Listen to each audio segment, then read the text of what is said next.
I'm often asked, what is it that people bring to you most? As a consulting astrologer, what do my clients most bring to me? What are the issues that we talk about most? And without doubt, there is one particular thing which most of my clients do struggle with. And it's about ego. And because Leo, the zodiac sign, is all about ego and all about feeling special and all about feeling majestic, I want to take this opportunity to just explain how I see ego, and how I believe we are all, in some way, even if it's a small way, held captive by something that may have happened in childhood, with parents who loved us, guardians or parents who loved us completely, but they may have contributed to feelings of low self-esteem, which are the same as wanting to get rid of or crush one's ego. Low self-esteem, high self-esteem are about feeling good about ego or a feeling not good about ego. And because the zodiac sign of Leo is all about ego, this is an excellent time to bring this up and just kind of just turn a few things over with you as if I was talking to you in a consultation. Okay. So the zodiac sign of Leo is a fire sign. The sun is the ruler of the zodiac sign. So I've put on my red and I've got a sun here. And this really is just an example of how you can boost up your sense of power and majesty. By wearing the colors of fire or flame, you can actually increase a sense of confidence. I mean, this is known throughout the sporting world, where teams who have red shirts, can you believe, win more often than the teams who don't. It's just a color of power, and Leo is associated with it. Okay, what I want to do is I want to take you back to childhood, when all the issues of low self-esteem and feelings of low self-worth start.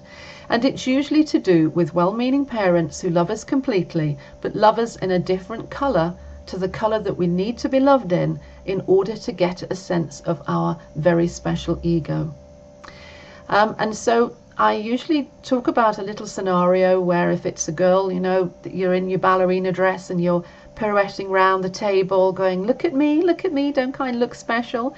And the parent, with all the love in the world at that point, usually the mother, turns and says, oh, look out, you're going to bang your head. And get that dress off, because you know you're going to get it dirty and it's for Saturday and you should sit down and eat your dinner.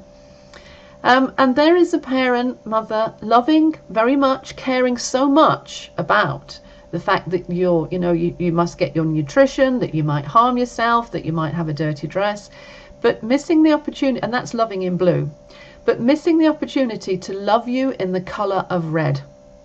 Parents love us in one color and we need to be loved in another color. So if your parent loved you in red and you need loving in red, then she would go, oh my, you look gorgeous, you look fantastic, look at you, give us a twirl, oh, doesn't she look great? That is how to make the child feel special inside just for simply being.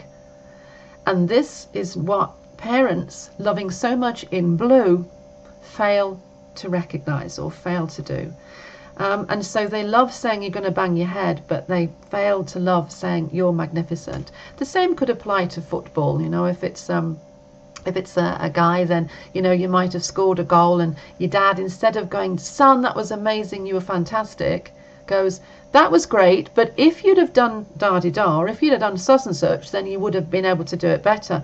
Now, that's a parent loving in blue, wanting to give advice, help for next time, but actually loving in red would have been simply to just praise, to put you on a pedestal.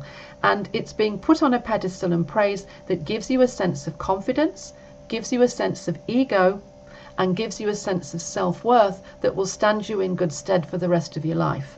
Because then whenever you have to go out and score a goal, climb a tree, ride a bike, put a nice dress on, you will know how to feel successful at it. You will know that you can do it because you got loved in red.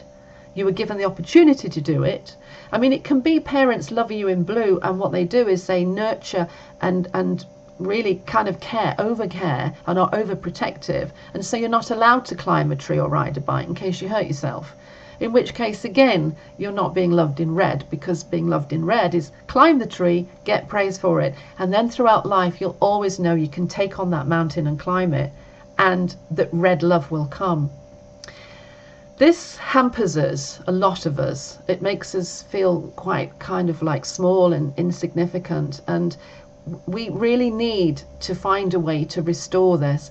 And what I suggest clients do is love themselves in red. Look yourself in the mirror and say, it's not your fault.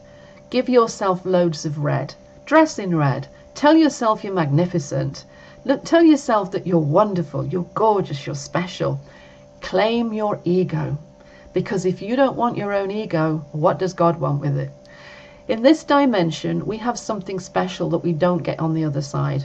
In all the other dimensions, we are fused in the great soul lake or in the great spirit lake. We are all one. And that's great, but we don't get the independence and the separateness that we get in this dimension. This separateness is a great thing, but it requires ego and a sense of confidence to be able to operate without the support of the masses. We need to feel special in order that we can do it, when sometimes we don't feel as if we have any support. We feel as if we don't have the confidence. So I think we should love our ego. And I meet so many spiritual people who say, oh, you need to leave your ego at the door, you need to get rid of your ego to feel spiritual. I do not agree. I do not subscribe to that at all. Not at all.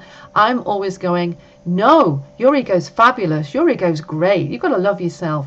You can be spiritual, more spiritual, by having an ego to start with, and then trusting and feeling confident. It doesn't mean to say that you can't be spiritual. That's ridiculous. So there we go. The sun's going to move into Leo. I invite you all to feel special and gorgeous. Give yourself the red that you didn't get as a child.